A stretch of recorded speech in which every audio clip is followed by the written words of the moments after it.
Thank you so much for coming, everyone. And we obviously apologise for the change in date. Luckily, we've got a very experienced presenter to replace Laura Lucci. Mary Jo McVeigh has kindly stepped in at the last minute to present on the same topic for us. So we'll just give her a round of applause.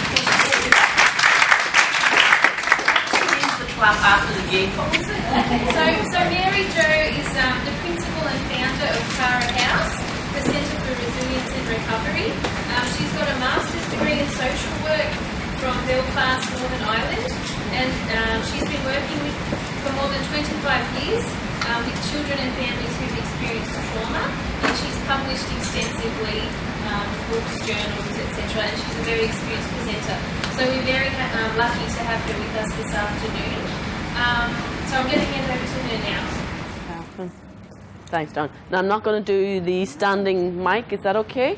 Because as I said to people, I put that in my hand and I'm liable to sing Danny Boy. That was St. Patrick's Day on Sunday, so you can get a very raunchy version of Danny Boy, so you could. Always makes me smile. 25 years plus. You young things in the back row don't need to know how much the plus is, because you probably weren't even born when I first set off on this journey. But I tell you, it's a fabulous journey. 31 years later, I'm more in love with my profession than I have ever been.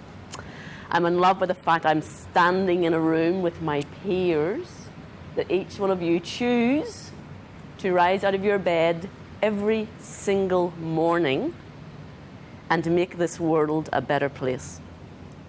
You do that every single morning.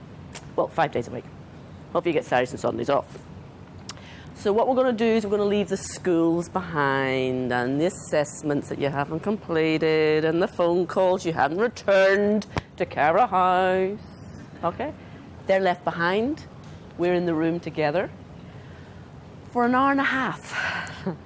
So I'm going to be shoving 30 years into an hour and a half. But first, I'd like to bring us all into the room. And if you indulge me, I would like to do that with a gift from my cultural background, because it always makes me smile when people are introducing me, and the most proudest thing I hear is Belfast, because that's all I am, is a little girl from Belfast. And the greatest gift I can certainly share with you is the gift of words from my culture, but I'll speak them in English, not Irish. So, as we're going to gather together for an hour and a half to talk particularly about trauma which dysregulates, trauma which churns up, trauma which stares our children or young people, trauma which causes pain. What I would like to do is invoke the gift of peace first. Deep peace of the running water to you. Deep peace of the flowing air to you. Deep peace of the quiet earth to you. Deep peace of the shining stars to you. Deep peace to you. And if in your role as a school counsellor, you can give the gift of peace, even for a nanosecond, to the internal turmoil that our children go through when they've been traumatized, it is a precious, precious, precious gift. So where do I start? How do I choose? I got so many pages, which we're not going to get through, but I'm going to choose. And that's all this hour and a half is. It is a purposeful choice. I'm not training you. I'm looking around the room. I've got some beautiful, experienced people. Well, I'm assuming, by the lovely landscape of the faces. You know what I mean?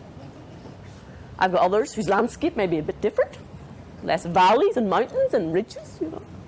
But you're learning. So I'm starting from an assumption that you already have a body of knowledge. So again, very purposeful choice, the bits and pieces of knowledge seeds I'm bringing to today. But first of all, a show of hands. Who's trained in the neurobiology of trauma? Okay, I didn't bring my neuro stuff today. I made a big assumption. Okay, I'm in a massive assumption. Everybody will know the brain. Okay. Right. Let me rethink. Okay.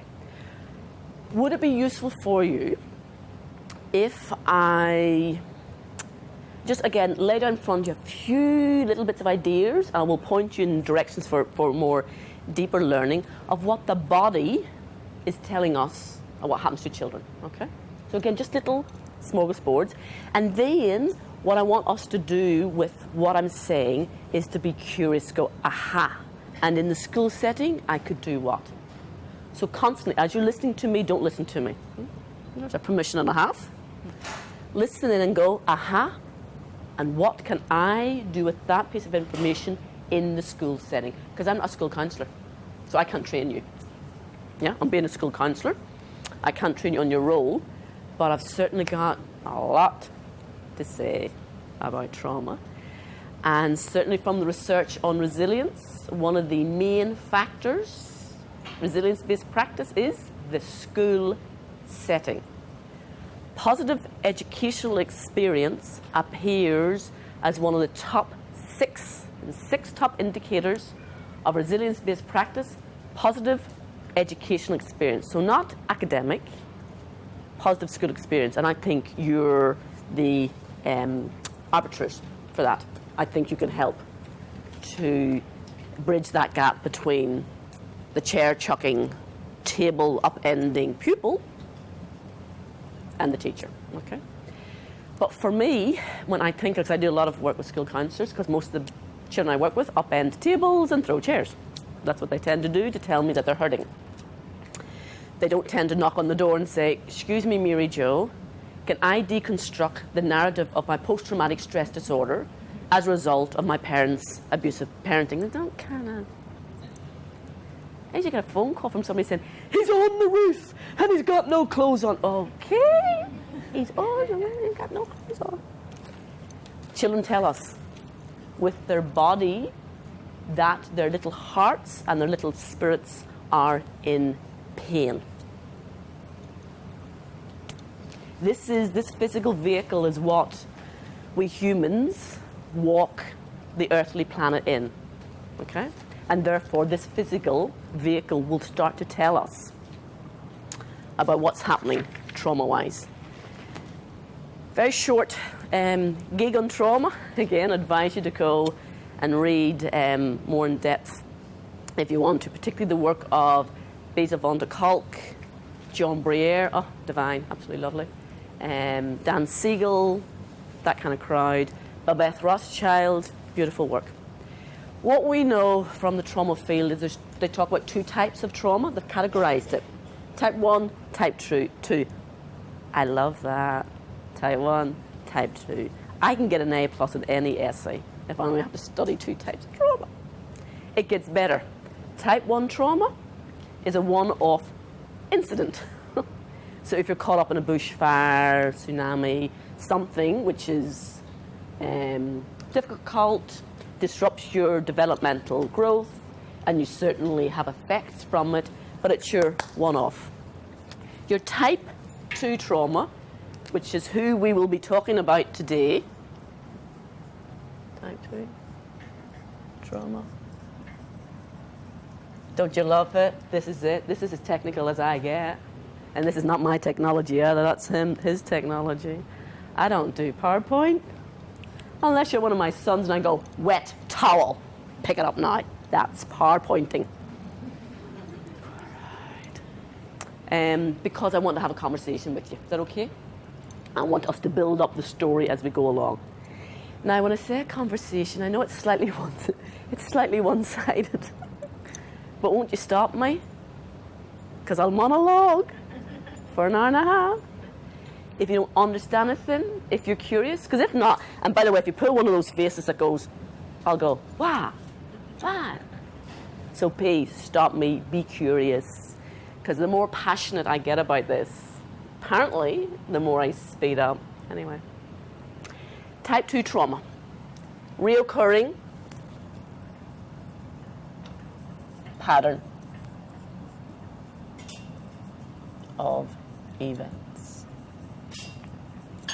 Now, if you leave this room in about an hour's time and you haven't got anything else, get this. Recurring pattern. Those of you who are teacher trained, there's a certain form of training for our children, a pedagogical method, which is recurring patterning, correct? 1 and 1 are 2. 1 and 1 are 2. 1 and 1. That's why we do repetitive stuff. Even as babies, we do all. Those of you who've played with your children or your grandchildren, do you not repeat? Do you not repeat? Do you not repeat?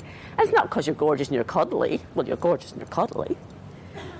What you're actually doing from reoccurring pattern of events, and those of you who've done some of the neurology stuff, is you're laying down the neural pathways.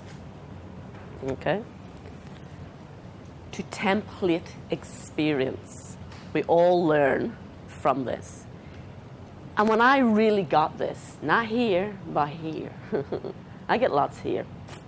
This is what we need to get when we're talking with children. When I got that here, I went, type 2 trauma, recurring pattern of events. That means it's teaching. Does that make sense? It's a teaching experience, not a pedagogical teaching experience, but it's actually forming an identity around children's lives, and it's telling them something.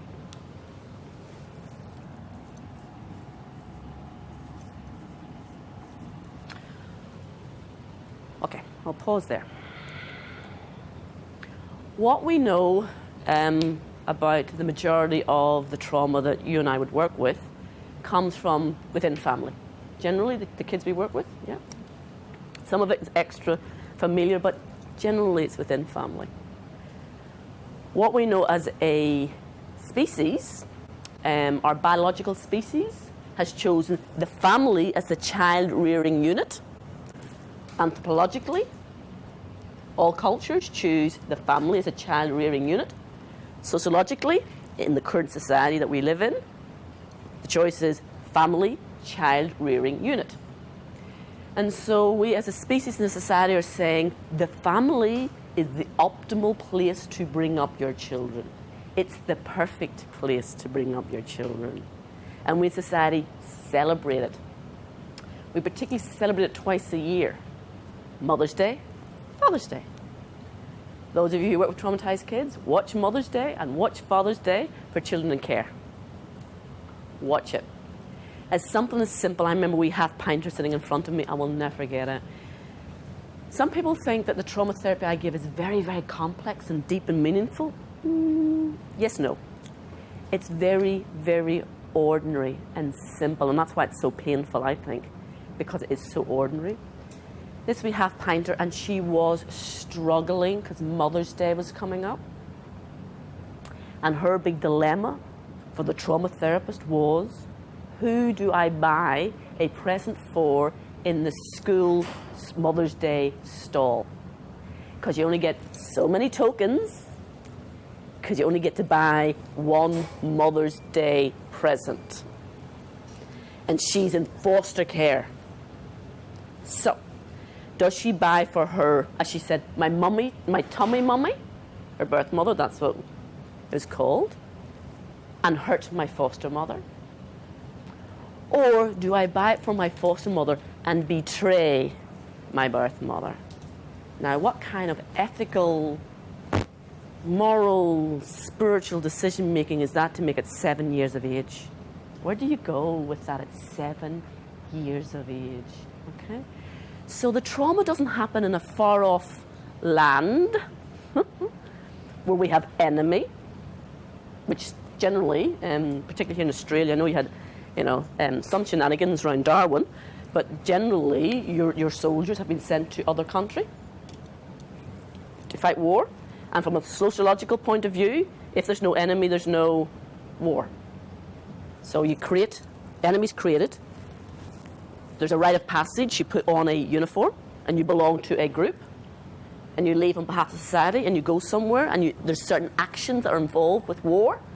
And you come back again. Is that roughly, very crudely, the whole sociological holding of war? And generally when you come back, and I've seen it on the television myself, the returning soldier is greeted, and I've seen very emotional scenes of fathers holding babies and women, you know, hugging their men, and there's that sense of welcoming back and celebration. And then you have every year, you have remembrance, least we forget, and we should never forget. And there are statues. And so there's a very clear sociological holding of the returning soldier and a deep understanding of post-traumatic stress disorder. And no one blames a returning soldier for his symptoms or her symptoms. Would you agree? There's nowhere to return from because there is no enemy. And there is no statue to say, we will celebrate every single year the fact that you suffered at the hands of your mother and your father, or your uncle, or your grandfather. We're not going to do that. There is no sense of it. And instead, we're going to notice your behaviour. And I'm saying we. I'm part of this. I'm an adult. We adults say, we're going to notice your behaviour. What are we going to notice about your behaviour? What do we notice about children's behaviour? Give me some descriptions that we say. Inappropriate. That was a polite one. Naughty. Inappropriate. I'm going to reclaim the word naughty, but we'll come back to that later. Disruptive.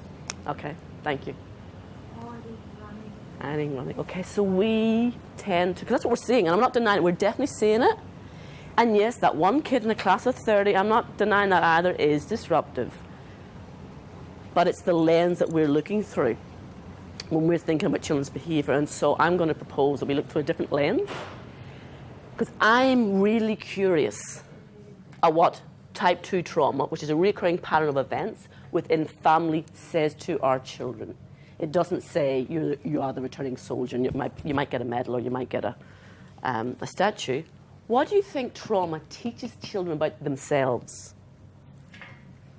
If it comes from a mother and father, or wider family, who society says will love you, will be all-knowing, all nurturing, and so if the people that society has charged to love you are hurting you, what must that tell you about yourself? Thank you.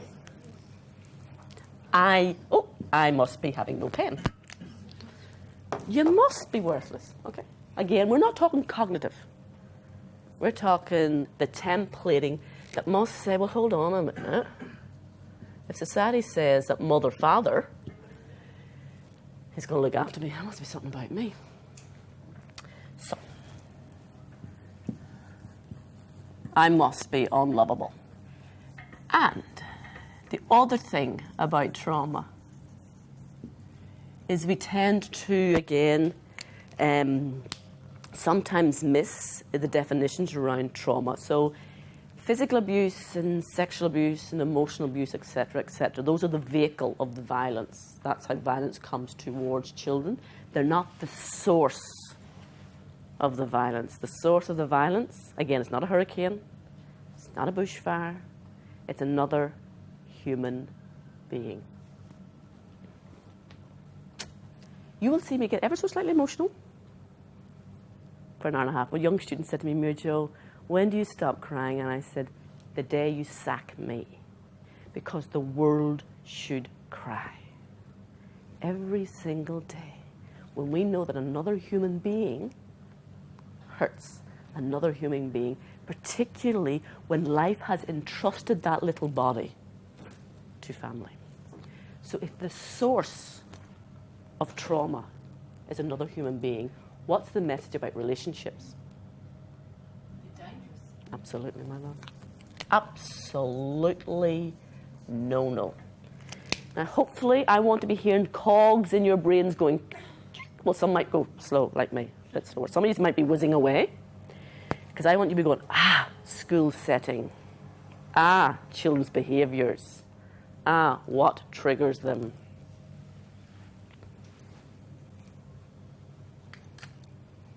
I would love it. I get loads of referrals for, can you work with the post-traumatic whatever, and it scares me because I go, I can't do that, but I can talk to kids.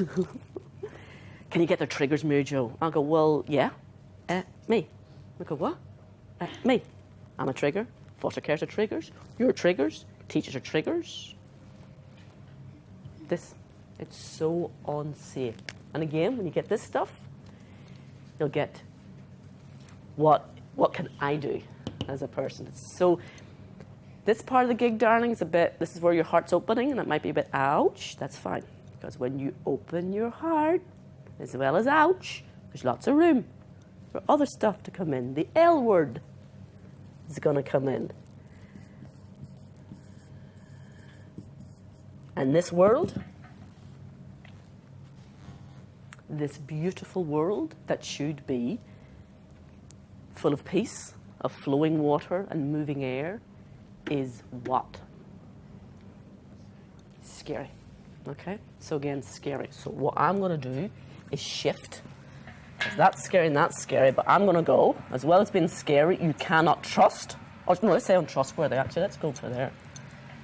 Let's say that's untrustworthy. And that one is unsafe. Okay? That's it. I have studied neurobiology to within the inch of my whatevers. I've seen every guru, I've read every book, and I'm not exaggerating. And it's very complex, and yet it's simple in a way, particularly when you get that. So that's that.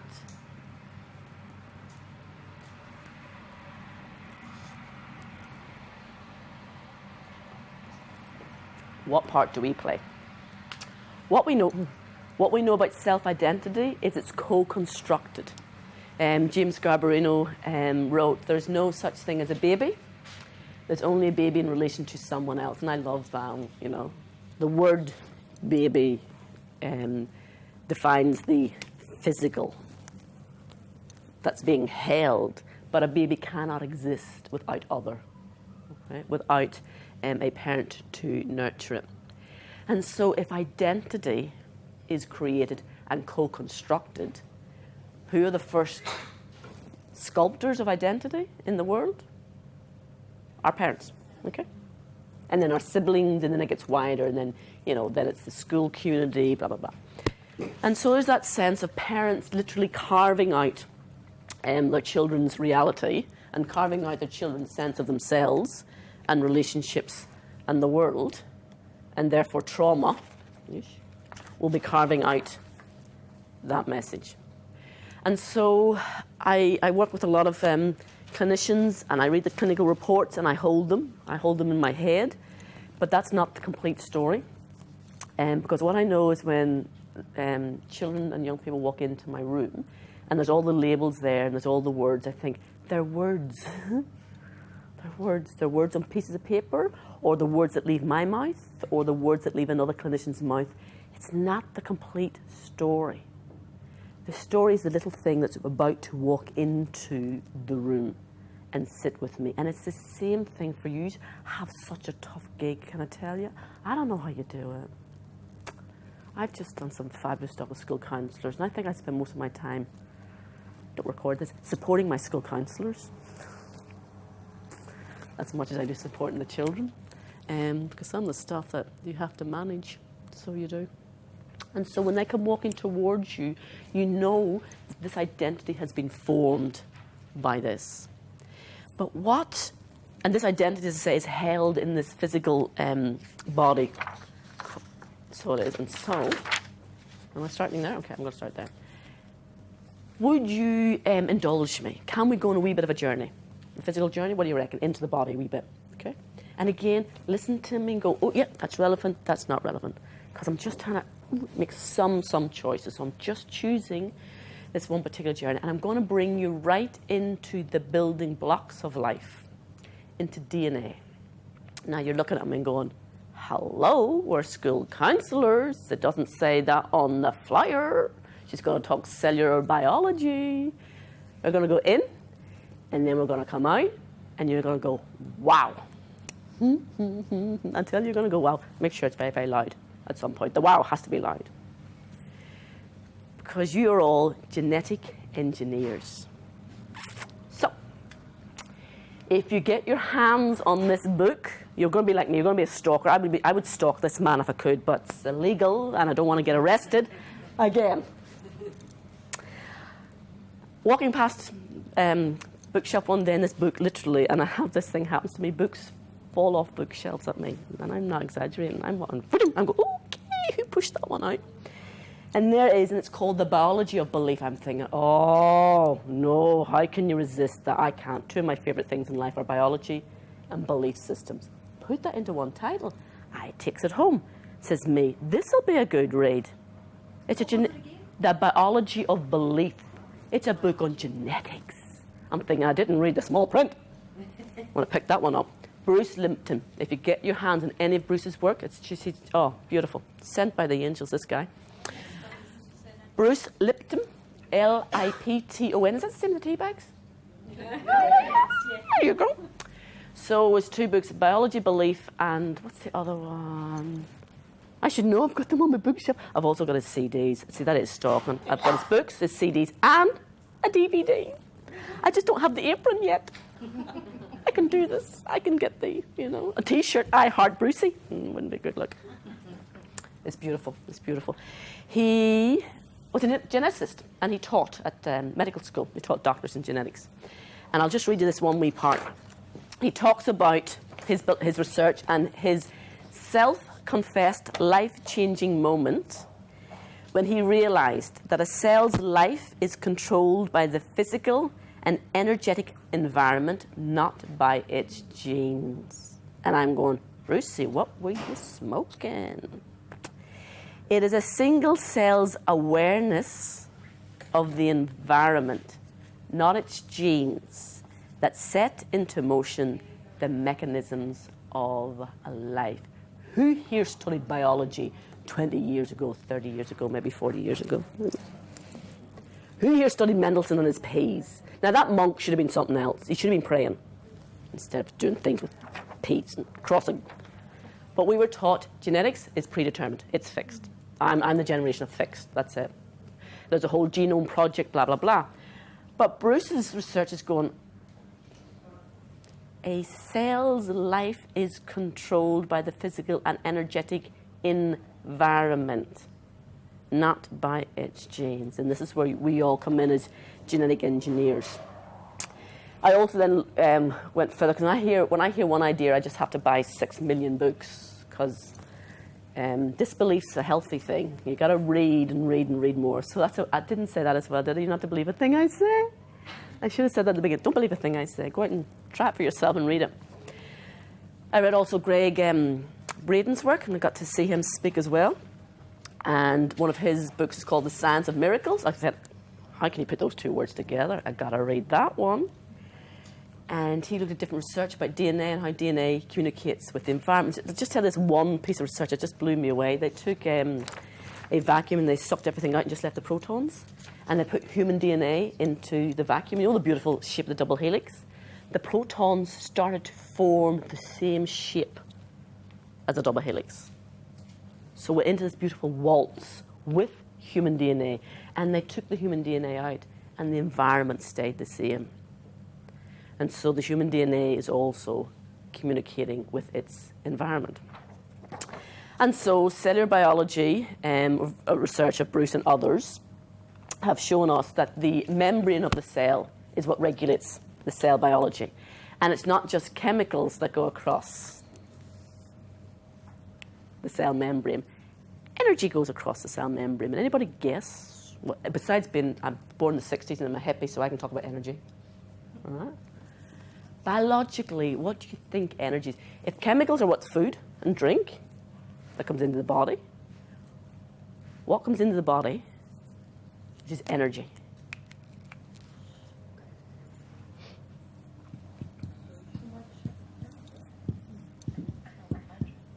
Who said it? Emotions. Okay. So they're finding that emotions affect the cellular, right down to the cellular level. And so Bruce talks about when you look at cellular, we'll go to the immunology, and the perception of the cell. So the perception of the cell, how the cell perceives its environment, drives the cell's behaviour. So he's got 2 petri dishes.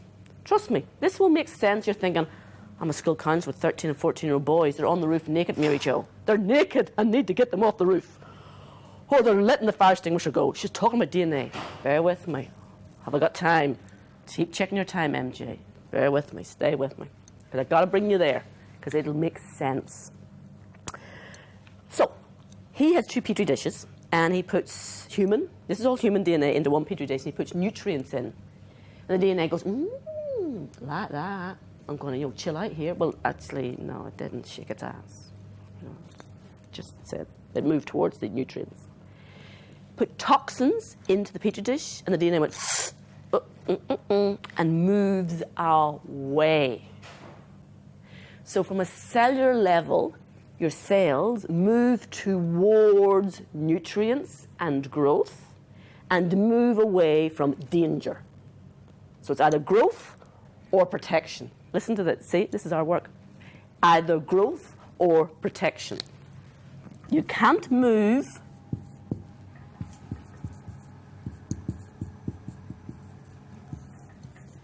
in opposite directions at the same time. The cell will say, like it, want to go there. Okay? If it's toxic, I got to protect. I need to go there. I'm just thinking kids. I'm thinking their educational attainments. I'm thinking their behaviour.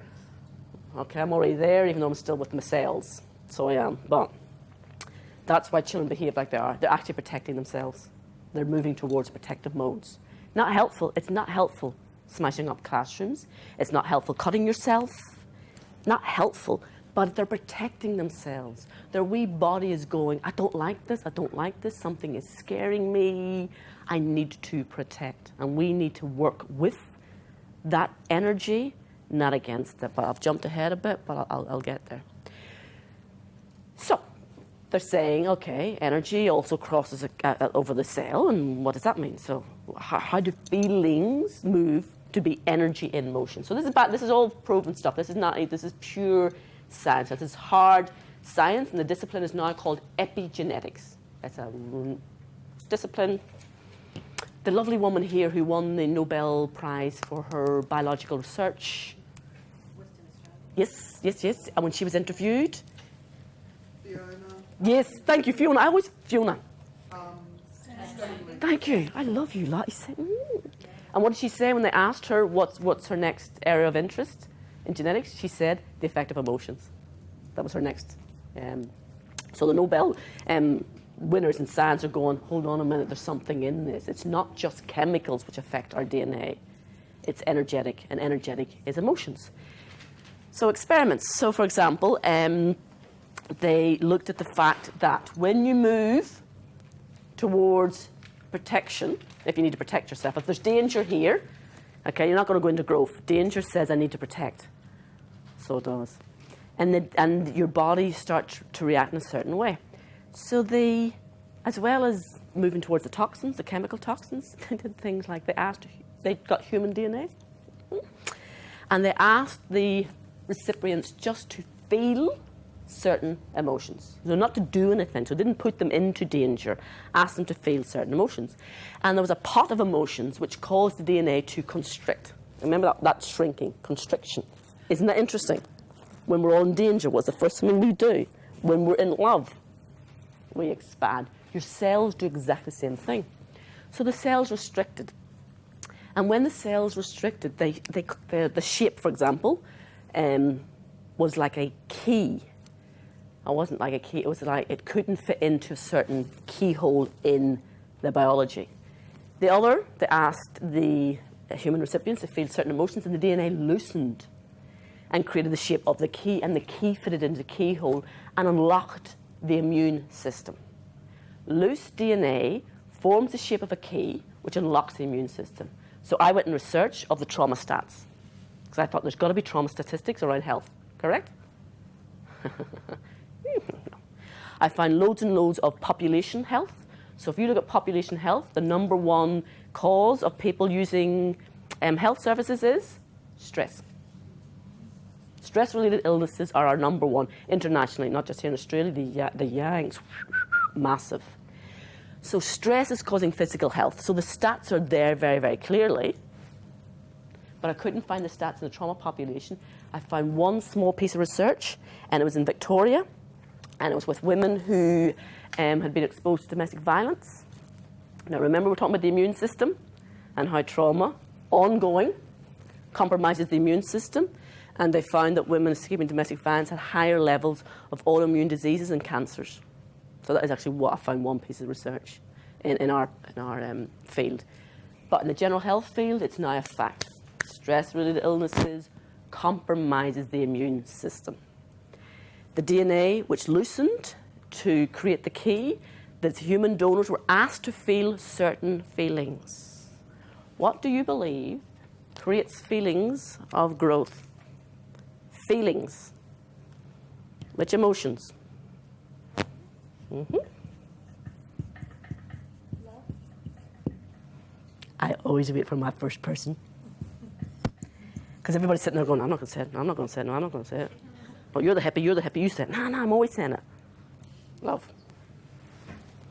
And there's certain core emotions.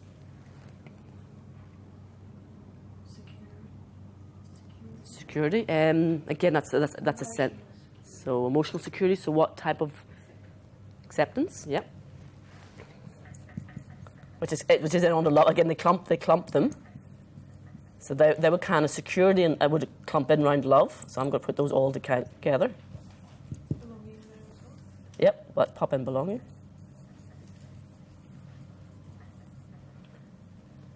Joy. Ready?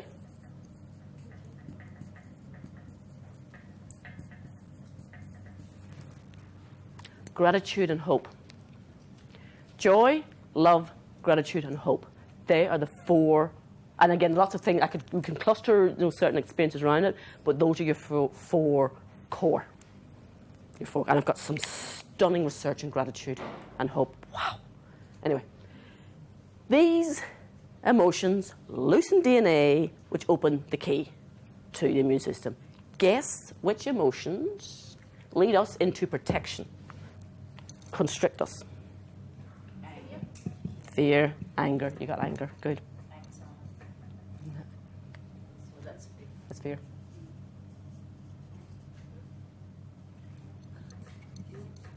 Not guilt. Jealousy.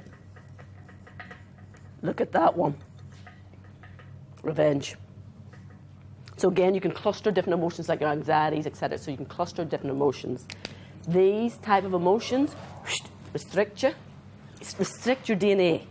Now again, rocket science. What are our children living in? Fear, anger. You know what? That's circular stuff that happens in trauma. So I come back to trauma is not a word. It's not a list of symptoms.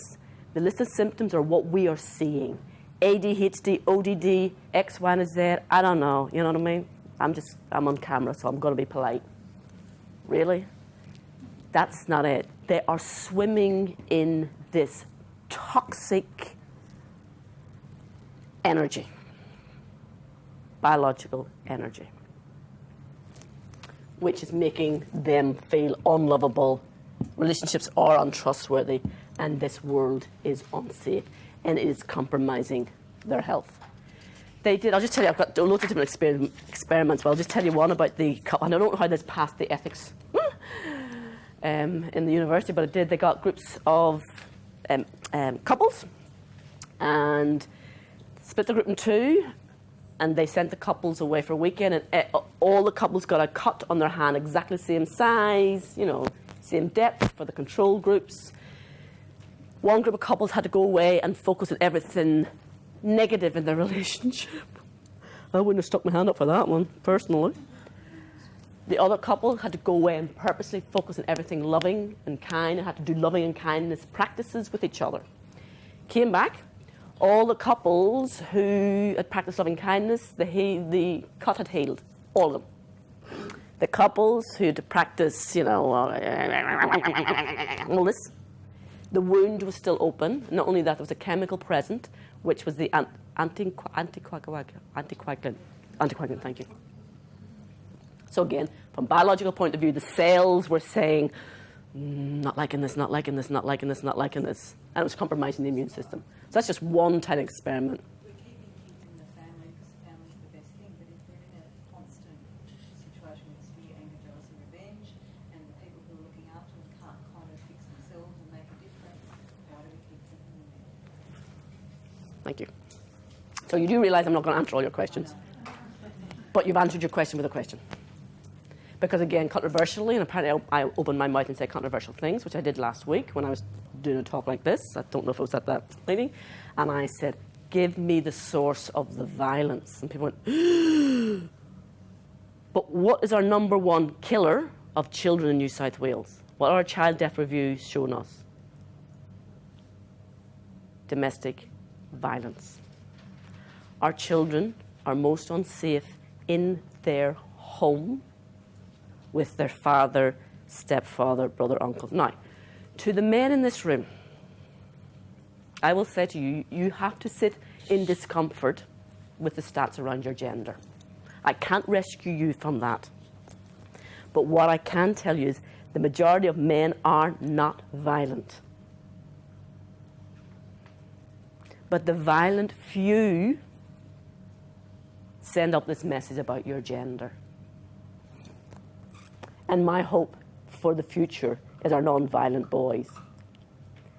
And I would love to get into schools, and I've done some programs. Controversy. I did hear one time that the biggest killer of children under the 8 years of age was actually women. No. Not New South Wales, the last child death review stuff. No.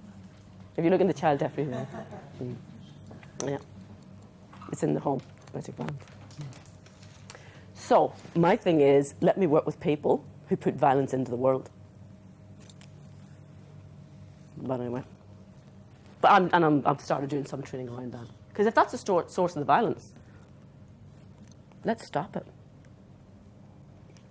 So there's some stuff happening, but until then, we have to hold some of this stuff. Someone asked me last week if there's violence in the family or some sort of abuse going on. Doesn't the mother know? Can't she stop? Oh, gosh. Now you start setting me off on another training course I'm writing. God, I just did a consult before this. I'm also writing a training course. I'm working with mothers in the child protection context. Yeah. Because, again, unfortunately, our profession is extremely, and I'm going to say something controversial, extremely misogynist. And I've looked at all the research. And I've looked at the research on who's held accountable. And that's why maybe some of that, where that research has come from. Because what I've found with child abuse stats, and across country and across years, is that women are engaged by social services in Britain and facts here. So if we look at our percentages of people who are engaged by the child protection system, it's women. But the percentages of who makes children and women vulnerable. So it's fascinating. So, Victoria, where'd I get to? Where was I? Yes, so yes. We need to make the home safer for children and young people. So we do. And that's not easy work. Having somebody swearing at you and shouting at you. And it's easier to work with little children than it is to work with very, very, very angry parents. But somebody's got to do it if it makes children safer. So, the regulatory system, so there's our cells and there's our immune system in the body. Your bodies have been created, and you can go home to your partners and say, apparently, say to your partners, I am a thing of great beauty. You can say that to them. You're a very sophisticated, beautiful community. Absolutely stunning. The divine plan that put us together had a sense of humour, I think, number one, but got it going on. Because the body was built to communicate with itself. Okay? And that's what the regulatory system's all about. And you very, very rarely, maybe you do get in some of the autoimmune diseases and some of those diseases where the body, and particular cancers, work against itself. But the healthy body tends to work in cooperation. And when the body, and some of those who have studied this stuff will know this, when the body is in its what we call the resting state, so hopefully you're all in your resting state. I hope I haven't traumatized anybody yet. No, I hope I don't ever. Which means you're fully functioning. Okay, so your digestive system's working beautifully, your breathing system's working beautifully, everything's great. So you are in the place of growth. Yeah? You're listening to me, you're agreeing, you're disagreeing. You're loving it, you're hating it. It's pushing some of your buttons. Love it all, but you're still growing. And you're still focusing. And Socrates, who lives within all of us, or Aristotle, depending on your bent, is listening. The philosopher, that great thinker, is listening. And then something scary happens, danger. Okay? Something would happen. I don't know if you're frightened of snakes or whatever, or big spiders, whatever. So danger happens, and the body says to itself, we need to do something about this.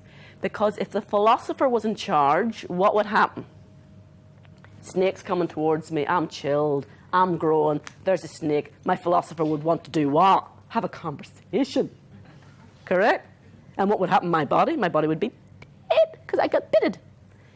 So you need to shut down growth. Remember, you can't go into protection. Think of the kids that you're working with. Think of their educational attainments.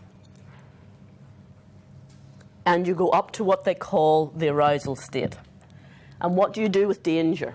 What are the 3 gifts that we have been given as a biological being when danger comes along? We do. Thank you. Isn't it fabulous? How clever.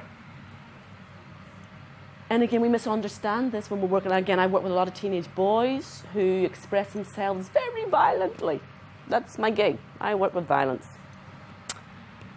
But I get it. I get, okay. So you're unlovable. You think we're all untrustworthy, which means this world is unsafe. And so when your teacher does something very mild, like says, let's do the maths assignment, you can't get any more neutral than that. That's just a maths assignment. And you're not thinking, by the way, you're not thinking cognitively. You're going, I can't do maths, I can't do maths, I can't do maths, I can't do maths, I can't do maths, I can't do maths, I can't do maths, I can't do maths. You're scary. Pow. Up it goes. Because you need to protect yourself. Because when you feel you're unlovable, anything that exposes that wound is scary. And life, that is what shines a torch into the deep wounds in our children's hearts. Not the sophisticated stuff, the ordinary stuff of homework or where's your pencil case or tidy your bed, like the ordinary. And I've worked with so many foster carers and I go, no, you're not doing anything wrong. Just anything that brings children up here shows them they're unlovable and they need to fight it. And I think that's perfectly understandable. And then they come down. Now, if that's what we call the normative population, so that's all of us. Okay? I was a classic example of this. When I left Belfast in Northern Ireland, I went to live in London. Oh, God. As we mixed do, we'd jump over the pond for a while. A car backfired. Yeah, right. Now, I remember I was in Belfast in the 60s and 70s, and there was a war still raging on the streets, the old helicopters. Army tanks. We're not talking like subtle. There's nothing subtle about Belfast. I'm in London. Car backfires. Are you ready for this? My first date. What did I do on my first date? We were heading out to some pub. I'm in the gutter. Flat out. Looking up going, okay, I don't think I'm going to see him again. Not a good look on your first date. Where was I yesterday? Doing something? And there was a loud noise, and the person beside me levitated. And I went, oh, loud noise. Because I'm now in a normative population.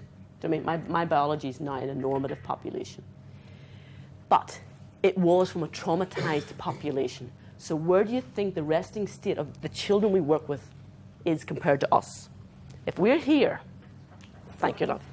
Okay, so they're higher already. So even when we meet them, before we do anything, they're higher, they go up quicker, yep, stay up longer and come down shorter. So let me give you an example. This wee chappie, God love him. I worked with him and his mum. And he came to me, and he was a bit of a rogue.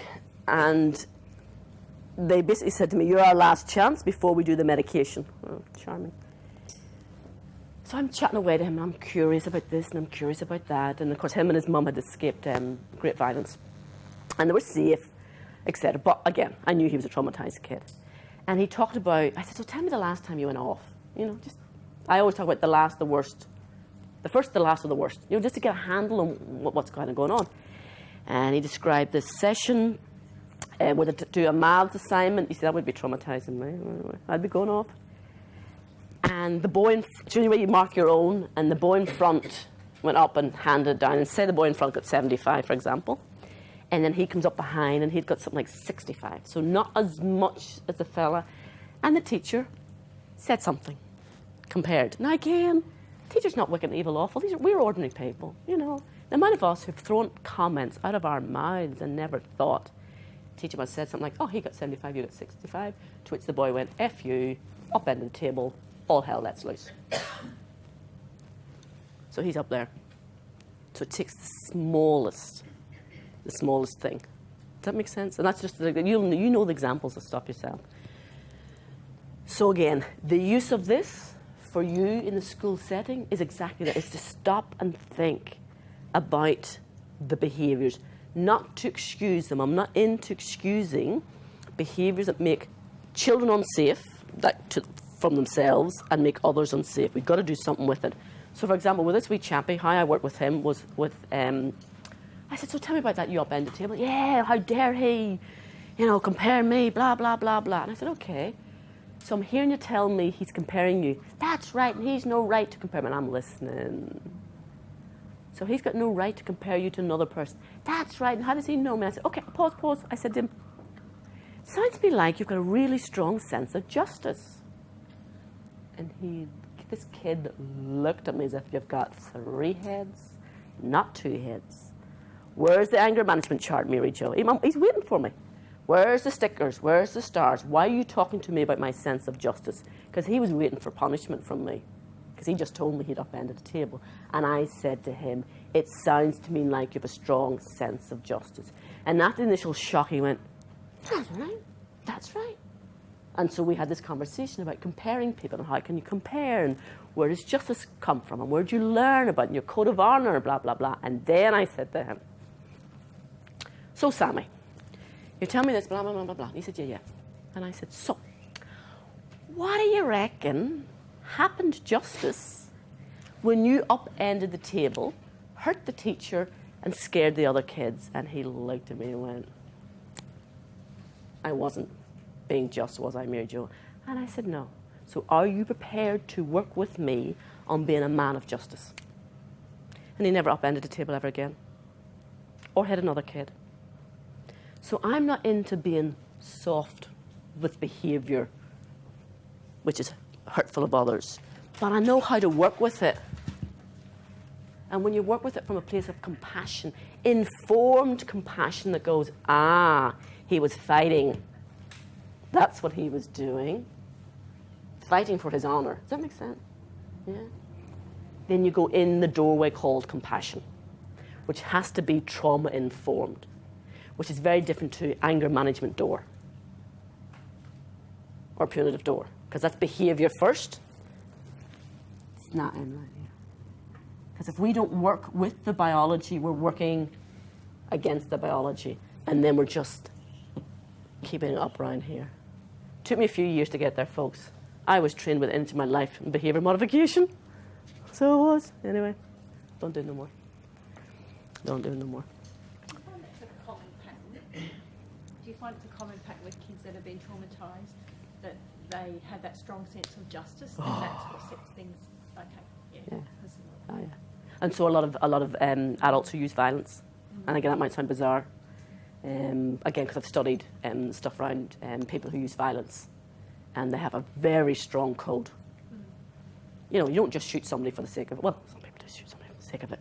But if you look at a lot of the quite severe killings, there's some kind of principle behind it. Now, I'm not saying I'm agreeing with the principle. Does that make sense? Yeah. But absolutely, they live by a principle or code. Narrow, self-serving sense of justice, isn't it? Absolutely. Self-serving mightn't be the right word, But absolutely. Self-centered. Self-centered. So what we've got to do is tap into the principle and expand it not the behavior. Does that make sense? Because we just said the behavior. We're just hitting the behavior, but we're not saying, oh, that's fine, you can have your sense of justice, because, you know what, you've hurt the teacher, you've scared the other kids. But when we work with their biology and with their principles, then we're not continuing this. Because the big question I always ask myself when I've been informed by this is my engagement with children part of the problem or part of the solution? And I mean that. And I focus more on myself now, sounds good, doesn't it? It's all about me, than I do children's behaviour, if that makes sense. Because when I look at all of that, I go, your job, MJ? What part in the are you going to be? Are you going to prove to children that they're unlovable? Are you going to prove to children that you're not untrustworthy? And are you going to prove to children you're unsafe? Or can you possibly be part of the undoing? That's the only I'm interested in. And that's us. We're it. We cannot stop what happened. We can't go in there and physically change the biology, but from our relationship space, we can actually change the biology. So we can. And so when you approach children, depending on where you approach them, is what they're going to get. Now, the neuro stuff, that again, I'm not going to do a lot of stuff on neurobiology because there's loads of it around. Wow. Thief of time. Somebody's stealing the time. But the only thing I do want to tell is this, because it's very rarely trained in the neurobiology trauma. We do a lot about the synapses and the pathways. We don't tend to get trained in brain wave functioning. So we don't. Any of those who've done neurology haven't been trained in brain wave functioning. Fascinating. So I have to get my right things. I have to get my right. Is it Latin? Yeah. What we know about brain wave functioning of children is 0 to 2 is delta. So if I plugged something into a child's brain, I would get arrested for child abuse. But besides that, I could measure, and it would be a delta wave. Just straightforward. Now, delta wave, anybody recognize what delta wave is? When we adults go into delta wave brain when? Sleeping. So the waking baby, the awake baby's brain is existing in the sleeping realm. Again, this one blows me away for the implications for our work. When we want to know why 14-year-olds are rat bags, because they were removed at the age of 4. They should be safe. Why are they still rat bags? Well, here we go. This is why they're still rat bags. Theta, age 2 to 6. So that's when you're in theta. And do you know when we go into theta? When we're daydreaming. Theta is the imaginary realm. If I get you to do some visualizations, meditations, blah, blah, blah, you're in theta land, imaginary land. So basically 0 to 6 is the subconscious realm. So this doesn't happen 0 to 6 consciously. So kids don't hold that in the conscious being. They hold it in the unconscious realm. Alpha, 6 to 12, is you're starting to come into consciousness. And then beta, which is 12 plus, apparently we're meant to be active consciousness. Is it very warm in this room? Yes. Right. Is very loud. Okay. I thought it was just a woman of my age. Which I am as well. You lot must be. Is your brainwaves okay, dolls? You okay? If you fall asleep or snore, no problem. Yawn, no problem. What was the 6 to 12? Beta. Oh, no, alpha. Alpha. I'm going to take some clothes off. But don't worry, that's about it. Well, that would traumatize you all. Okay.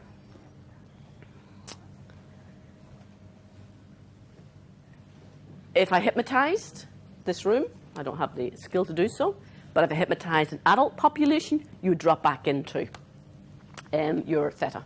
So you would. So again, it's the realm of suggestibility. Implications for our work.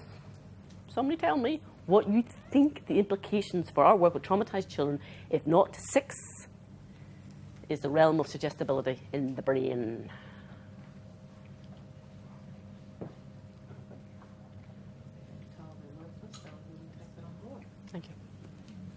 Absolutely. And so, I was trained as a counsellor to do reflecting back. It's a beautiful skill. And so when kids say to me something like, I'm a piece of shit, I'm just turn the camera off. Because that's how kids speak. But anyway, I hope I haven't offended anybody. But if a kid said to me, I'm a piece of shit, Mary Jo, I'm stupid, I'm useless. I was taught to reflect back on, so you think you're useless. Not the 6. What have those kids heard? You're useless. That's their wee brains have gone, and it's further templating it. Thank goodness we have the beautiful likes of Dan Hughes, which you want to stalk, or just buy 8 of his books instead. Get anything by Dan Hughes. Just a walking angel. Absolutely fabulous. Trained under him and read his books and learned attunement. This is where you can do the simple stuff. And by you doing this, you're going right into the DNA of someone, you're going right into their identity, and you're part of the undoing. So when a kid says, I'm useless, sit in front of the school counsellor because I've been sent for being a rat bag. I'm useless, I'm stupid. Jimmy, I've just heard you tell me something. And I'm thank God, I've got, because I don't know how anybody talks. But that's why I don't do the handheld mic. Like people can talk with no hands. But I'll do that. I'll go, Jimmy, I've just heard you tell me something. Oof. And I'll feel it. And I might say something like, big, heavy. It doesn't really matter. It doesn't really matter what I say. The last part, what matters is I say, I heard. That's what matters. Because what Jimmy's just heard, instead of me reflecting back, hi, stupid, Jimmy's just heard, I've heard. Does that make sense? And so therefore, Jimmy has heard something different. He has had an experience of an adult getting him. And then what the Jimmys of this world will do is go, that's right, bloody oaf, stinking teachers, again. And you have to stay with that energy. This might sound bizarre. You don't accelerate the energy that you keep them up there, but you hold them in the energy. And so I match my voice. I go, that's right, Jimmy. This stuff's really, really important for you. That's right, Major. And it sounds to me like you're really, really struggling with it. And it starts to come down, and it starts to come down, and it starts to come down. I had a classic happen to me last week. There was a young woman. Woo-hoo, she was up there. The volume, it's turned up. She was at me. And I'm back at her. I'm holding the energy. And I'm hearing you tell me something really important. That's right, Muriel. And as I'm listening to you, that's what I'm doing. It's all about me. As I'm listening to you, I'm thinking, this is important for you that I hear this. And she's coming down, and she's coming down, and then she just starts crying. And then she just falls apart. Because this hides the vulnerability. And no one in this room wants to show their vulnerability. We don't do that. And you certainly don't want to show your vulnerability. And so the more you are in tune with young people, and the more you understand them, this is an ethical dilemma. This might sound bizarre. When I meet that crossroads, and I know that I have truly touched another human soul, I think, uh-oh. And it happened to me this morning. I was working with an adult male, and this morning, he actually said to me, he said, I just dropped down to my stomach there, Mary Jo. I could see it. And he's cried with me quite a few times, and I said, I'm looking at him, I'm holding him, so I'm putting my energy to keep it up at his chest so he doesn't drop down too much. He said, yes. And his words were, what's his words? He said, in the moment that you held, what's his words? I think it was something like this. It mightn't be exact, but I know he said the word worth. In the moment that you held my worth, I became unworthy. Because he actually picked up I was holding him. Does that make sense? Therapeutically. He got it, that I got it, but in that exact same moment, whoosh, he said, and then I realized how loved I was. And then I'm holding him going, And I said, that's why I said, was it too much? He said, what? I said, was me holding you as a worthy human being too much? Do you need me to turn it down? He said, no, I'm okay. I can hold it. I can hold it. Okay? It's in the minute moments of the relationship start. And so when these lovely rat-bag kids come into your room, it's how you greet them. Is your face open? Is your body open? Are your words open? Or are you scowling at them to go, another time? I have to do another, what's it called, that assessment thing? Peppy, I can't remember that one. Assessment thing. I know, I've been assessed on it, don't know how many times. Do you see what I'm trying to say? You're putting towards those kids, they're going to pick it up. I don't think Mahatma Gandhi realised that he was a neurobiologist when he said, be the change you want to see in the world. Because he's talking psychobiology of trauma. Because if we know that these emotions do this to the body, and these emotions do this to the body, I'm going to ask us, this is why I piss people off. Because I want to say to us professionals, what are you putting into the therapeutic relationship? Because I guarantee you that's what you're giving to kids. Guarantee you. And they're picking it up big time. Because you know these children have got bullshit Geiger counters, don't they? That's why I love working with teenagers. People say to me, do you go meditation retreats? No, I work with adolescents. It's the most mindful practice you can ever get in this universe. Mindful every moment. So, again, I'm summarising.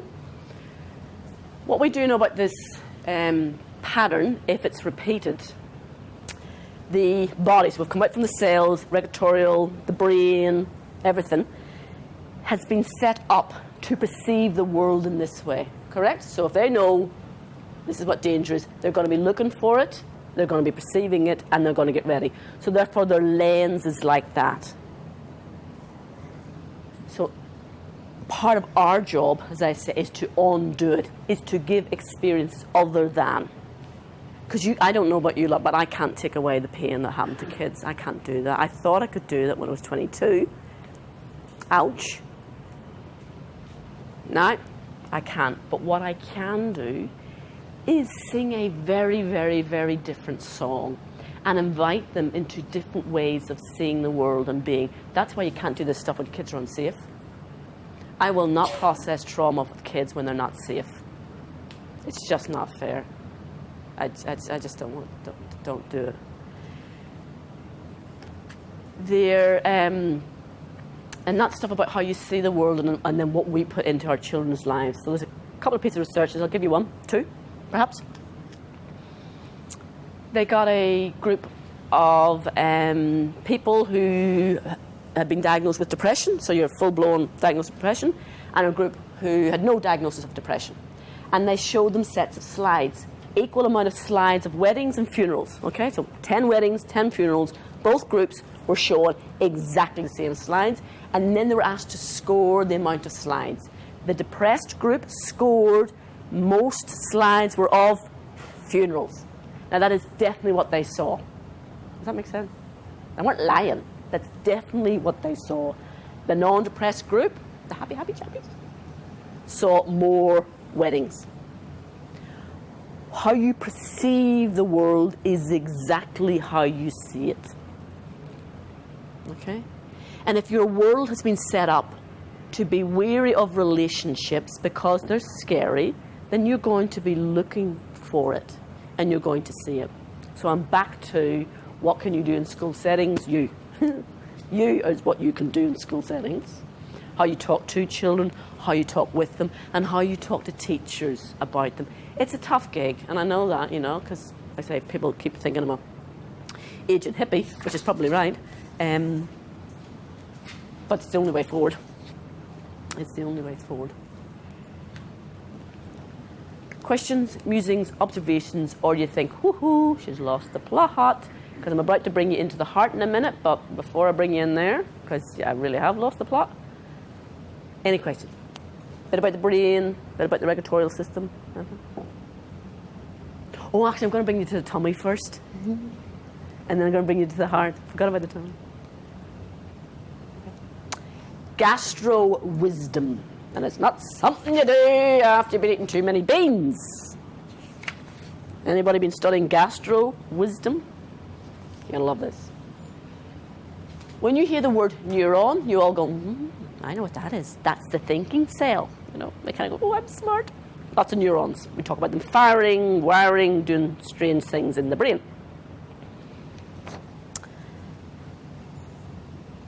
Dr. Candace Pert. The mind and body communicate with each other through chemicals known as peptides. Straightforward.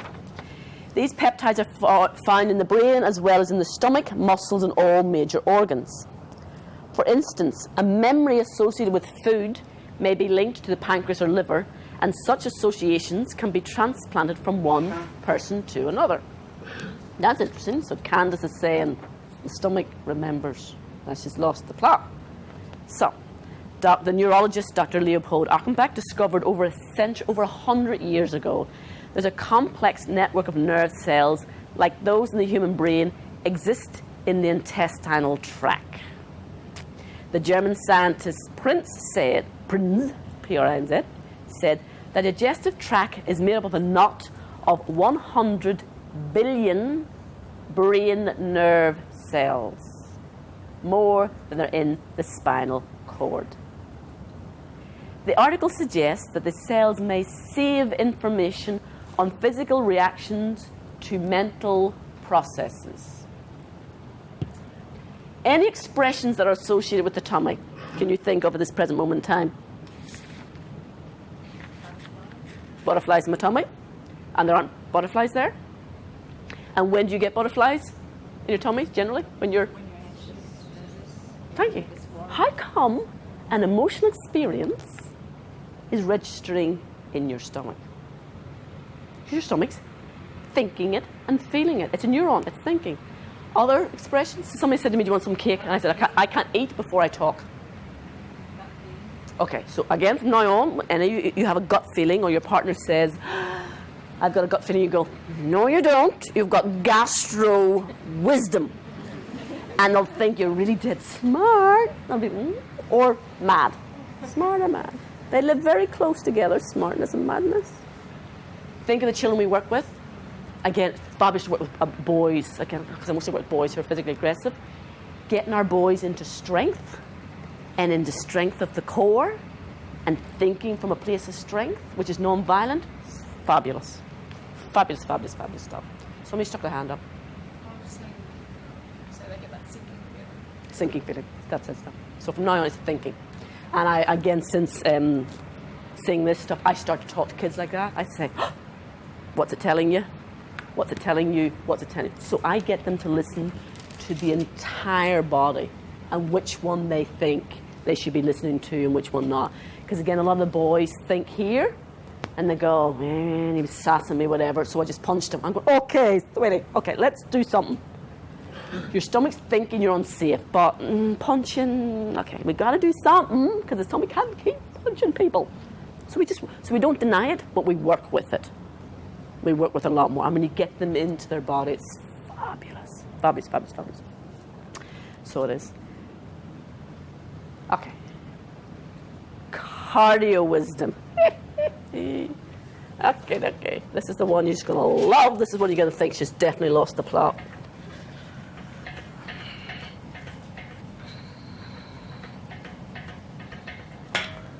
Let me leave my growth. Okay. Okay, sorry about this. It's the universal symbol of the heart, and it doesn't look like that at all. She's got tubes sticking out, tubes like a tube. It's not. It's going like that. Not gorgeous like that. Okay. The heart we all associate as the feeling center, okay? We all know that. Valentine's Day. Cards, flowers, can't get in my front door. Wade through the cards and the flowers. But when we're talking about feelings, we're talking about this. Okay? And so, as the emotional center, they have found that the heart is an independent processor from the brain and faster. So if you get your hands on any of the publications of the Heart Math Institute,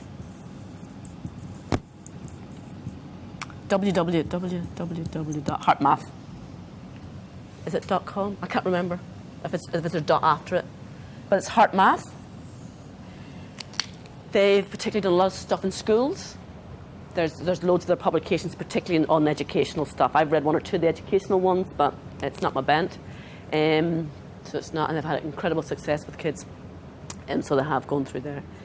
But again, they've done things like ask people to solve a problem, and so they've wired up the ECG and EGG. I've got to get that one right. ECG, EGG. So they're wired up, look at a problem, guess what goes first? So the ECG reacts first. So they find that it is a processor. They've also found as the emotional center, when the heart is in what we call coherence. Okay? So that's a coherent heart. Which would be your, where's my resting state? What did I do with my resting state? There we go. Okay. So when you're at your resting state and somebody, zaps a ECG at you, that's not your heartbeat, but your heart coheres. Does that make sense? And that means you're in harmony. Your body's in perfect harmony, and the rest of your body falls into place. So it does. So your heart controls the coherence of the rest of the body. And they find it's not just fatty foods and chemicals which affects the body. Surprise, surprise. What else affects the coherence of the heart? Emotions, energy. So they got donors, not donors, experimental groups, and they asked them to feel certain emotions. So again, not do anything to engender it, but simply to feel it. Because that's the other thing about the body. It's a strange design. The body registers a memory of an experience the same way it registers the experience of the experience. That makes sense? So if I see the spider, I go, oh, scary. Not really, but anyway, because they don't scare me. But other things too. But if I think about the spider, the body would register the exact same thing. Coherence. Which group of emotions do you think caused this? Absolutely. Very, very clear. It's the same cluster. They wired them up. They said, feel love for someone. And the heart went, oh, flipping loving this. Feel joy, and the heart's going, oh, I'm flipping loving this. Feel gratitude, and the heart's going, I absolutely love this. So you literally, how you feel, what you put into your heart, literally, you're living out the rhythm of your life. Fact. Biological fact. This one, deregulation, okay? Or deregulation, dysregulation, depends on your bent. And surprise, surprise, those ones. Okay? So when they asked the same research population to feel love and revenge and anger, etc., it sent the heart haywire.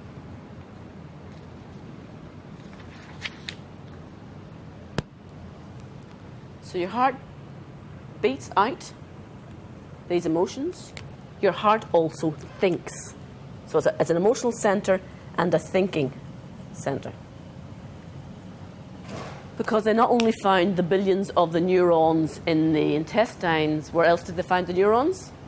In the heart. So there's a web of thinking cells in the heart, exactly the same as the gut, exactly the same as the brain. And if you think, therefore, you remember. And so the heart is a thinking and remembering organ.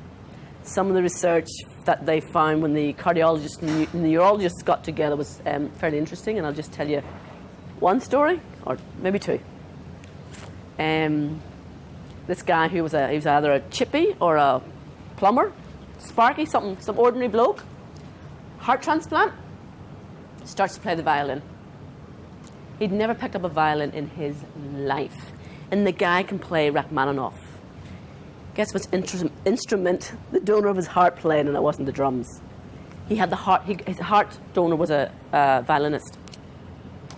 There was this other story I love. This girl came back to the doctors, and she said to the doctor, "What have you done to my partner?" And the doctor's kind of, well, give him a new heart. This guy was illiterate. Not like couldn't write a little bit. Was illiterate, and he's starting to write her poetry. Sorry. Turn the camera off. I love that moment. He's written her poetry and love letters. Ready, ladies? You know what I mean? Does he need the heart replaced or what? It's a biological fact. What you put into your heart, you don't just feel it, you don't just think it, you also remember it. I'm going to keep saying this. Implications for us as counsellors.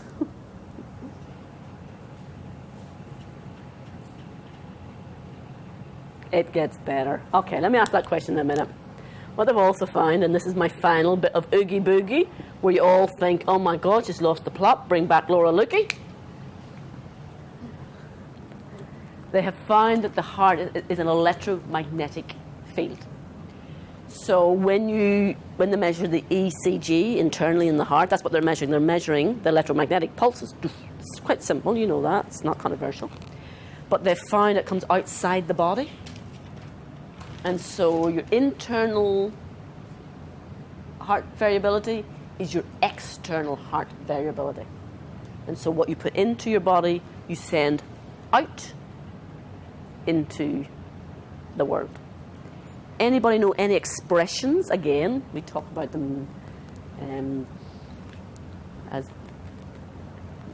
common parlance that we say that we've heard about external heartfelt. Yeah. What else do we say about people? Comes from the heart. Big heart. And it's the same size as everybody else. Electromagnetic field. Anybody have an expression? Come on, or is it just me? I got a vibe. Who here in the room has got a vibe from someone? Really, show of hands, please, or tell me I'm the only flippin' idiot in the room. A few more hands, please. Have you not picked up a vibe from someone? Right? And you're going,